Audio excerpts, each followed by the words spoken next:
আসসালামু আলাইকুম এভরিওয়ান। চরকুক্তি ভ্রমণের ষষ্ঠ পর্বে আপনাদের সবাইকে স্বাগতম। পঞ্চম পর্ব আমরা শেষ করেছিলাম চরকুক্রিতে রাতে গান বাজনা করে আড্ডাবাজি মজা করে। আর ষষ্ঠ পর্বটা হচ্ছে আমরা রাতের খাবার দাবার নিয়ে টুকিটাকি কথা বলবো। এবার এখানে কিভাবে খাবার ব্যবস্থা করবেন এবং খাবারের কি ব্যবস্থা আছে এইসব নিয়ে কথা হবে। তো আমাদের সঙ্গেই থাকুন।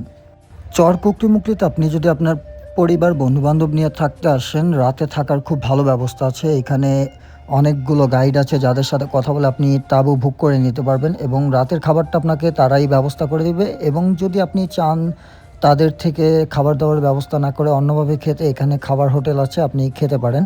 তবে আমি বলবো যে খাবার হোটেলে খাওয়ার চেয়ে আপনি যে গাইডের মাধ্যমে আসবেন তাদের থেকে খাওয়া দাওয়ার ব্যবস্থাটা করা উচিত, কারণ হোটেলের খাবার খুব এক্সপেন্সিভ আর আপনি আপনার মন মতো খাওয়া দাওয়া করতে পারবেন না।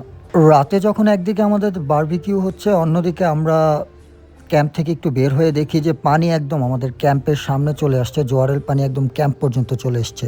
এর পরপরই আমরা খাওয়া দাওয়ার জন্য বসে যাই, কারণ আমাদের বারবিকিউ কমপ্লিট। আমরা দুটো কোরাল মাছের বারবিকিউ নিয়েছিলাম। এখানে কোরাল মাছ পড়ছে পার কেজি 800 টাকা করে।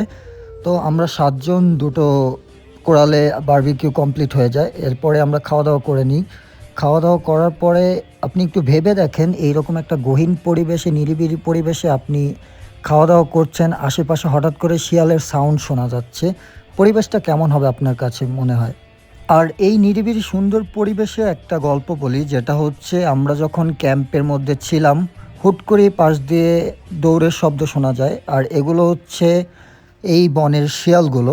এই চরকুক্রিমুক্তি বনে অনেক পরিমাণে শিয়াল থাকে, কিন্তু তারা আপনার কোনো ক্ষতি করবে না। তারা আপনাকে দেখলে পালিয়ে যাবে ভয় পেয়ে, কিন্তু যখন হঠাৎ করে তারা আপনার পাশ দিয়ে চলে যাবে আপনি হয়তো ভয় পেয়ে যেতে পারেন, কিন্তু ভয় পাওয়ার কোনো কারণ নেই, তারা আপনার কোনো ক্ষতি করবে না। আমার মনে হয় দিনের চরকুক্রিমুক্তির চেয়ে রাতের চরকুক্রিমুক্তি অনেক বেশি সুন্দর, কারণ চাঁদের আলোতে পুরো এরিয়াটা এত সুন্দর একটা রূপ ধারণ করেছে, যেটাকে বলাই যায় ভয়ঙ্কর সুন্দর একটা রূপ। চরকুকরিতে রাতের বেলা হ্যামকের মধ্যে শুয়ে শুয়ে এভাবেই রাতের আকাশ, রাতের চাঁদ উপভোগ করছি। আর আমার গ্রুপের সবাই এখানে যে দূরে দেখা যাচ্ছে গান করছে। চাঁদের আলো এতটাই বেশি যে চারদিক সব কিছুই দেখা যাচ্ছে, একেবারে একেবারে ক্লিয়ার দেখা যাচ্ছে এই যে পুরো এরিয়াটা।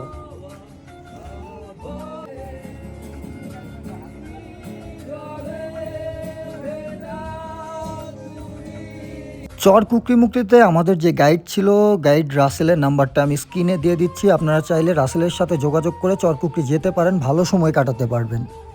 এবং এই রকম একটা সুন্দর পরিবেশ উপভোগ করতে করতে, যেমন সামনে সুন্দর করে মেঘনা দেখা যাচ্ছে, আপনার সামনে ক্যাম্প ফায়ার জ্বলছে, আর এই পরিবেশটাকে উপভোগ করতে করতে আমরা খাওয়া দাওয়া শেষ করে নিই।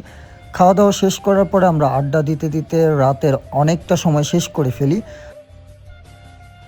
এবং যেহেতু আমাদের পরবর্তী দিন তারুয়া বিচে যাওয়ার একটা প্ল্যান ছিল, তাই আমরা তাড়াতাড়ি চিন্তা করি যে ঘুমিয়ে পড়বো এবং খুব সকাল সকাল উঠে তারুয়া যাব। সো আজকের মতো বিদায় নিচ্ছি, দেখা হচ্ছে পরবর্তী পর্বে, দেখা হচ্ছে তারুয়াতে চরকুক্রিমুক্তির 7ম পর্বে।